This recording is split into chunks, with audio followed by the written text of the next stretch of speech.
Priznanje Palestine. Plačilo za strah ali kako teroristični zgledi zdaj vlečejo naprej vso svetovno politiko.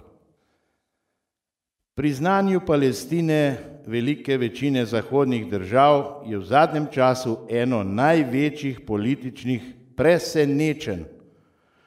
Zato se kar samo po sebi zastavlja eno samo vprašanje. Ali je v sedanji svetovni politiki res spet vse v najlepšem redu? Ali pa se je politika v resnici prvič v vsej zgodovini poenotila, da je terorizem, če hoče biti svet praktično brez vojn, najboljši način bojevanja? Zdi se, da je množično priznanje Palestine na Zahodu najpomembnejši prelomni dogodek v 20 letih našega stoletja.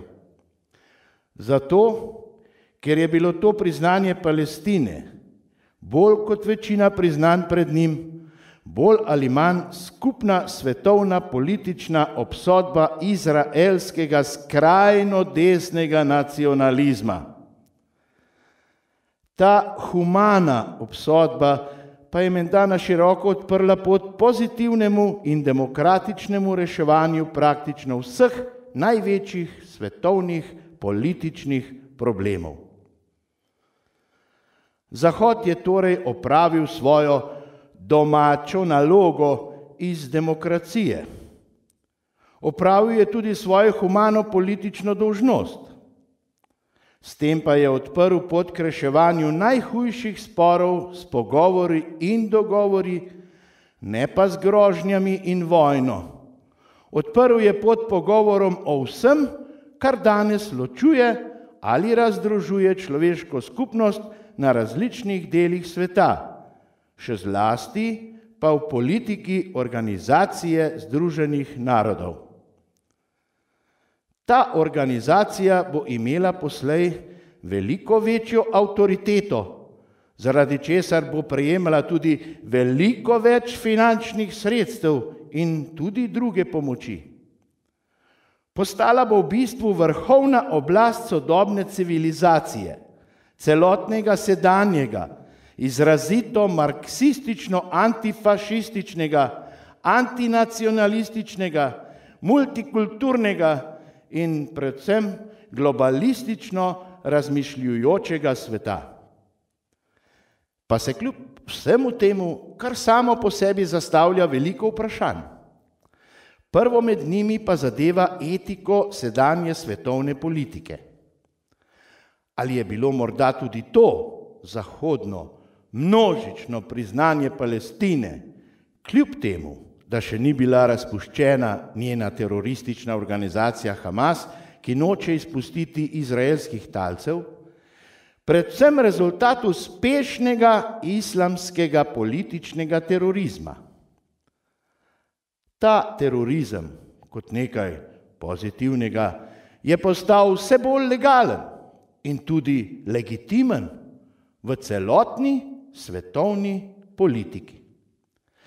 S tem dejstvom, da je vse bolj prisotni islamski terorizem, pa se prav tako samo po sebi zastavlja tudi vprašanje o morebitnem samo navidezno prostovoljnem priznanju Palestine, s tem pa tudi vključitvi zahodnih kapitalističnih najmočnejših držav v novo svetovno globalistično politiko. Ta pa bo, kot vse kaže, vse bolj priznavala tudi teroristične metode boja za doseganje svojih ciljev. Priznavala bo in že priznava na primer Hamas, pa tudi vse tiste teroristične organizacije, ki se bodo borile proti nacionalizmu, ki ogroža marksistični multikulturni globalizem.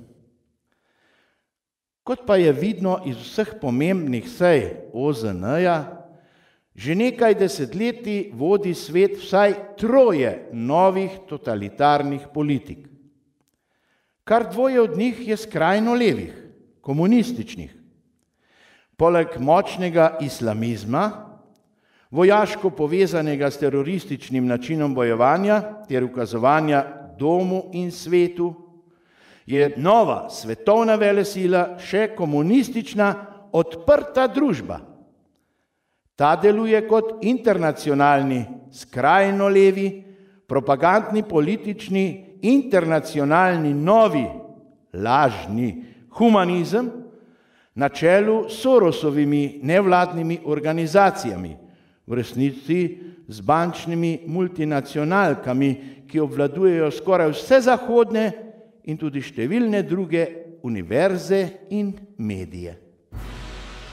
Tretja velesila pa je Kitajska, komunistična država s komunizmu prilagojenim gospodarstvom in z velikanskim vplivom po vsem svetu. Seveda pa Rusije med velesilami že par desetletij ni več in je tudi nikoli več ne bo. Razpadla bo na več držav, ki si jih bodo razdelile različne sosednje države, skupaj z največjo novo velesilo Kitajsko. Priznanje Palestine, s tem pa tudi čudovito razumevanje v vsej svetovni politiki, je prišlo najbolj prav Organizaciji Združenih narodov. Ne bo se potrebno prav ta trenutek pogovarjati z vsemi novimi velesilami in njihovimi interesi, ker se bodo kmalu raje pogovarjali o gospodih, kot sta Netanjahu in Putin, pa še morda o kakem vodilnem članu Hamasa. Prav kmalu pa celo o Alice Weidel, vodji nemške AfD, če bo ta gospa, največja nasprotnica islamske teroristke Angele Merkel, izvoljena za nemško kanclerko.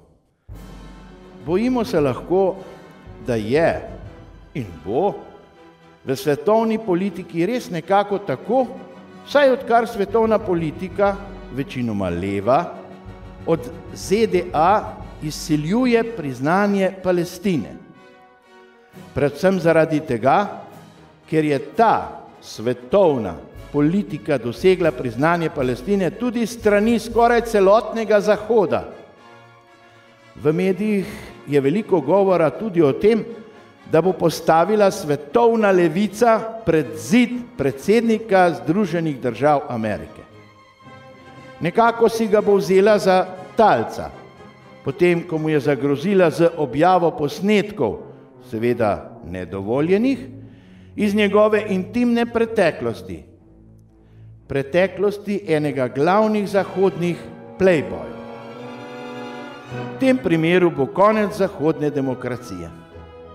Da, zgledi vlečejo. Ni teroristična samo islamska državna politika. Takšna je tudi že vsa svetovna. Vsa, od A do Ž. Frančiška Butov.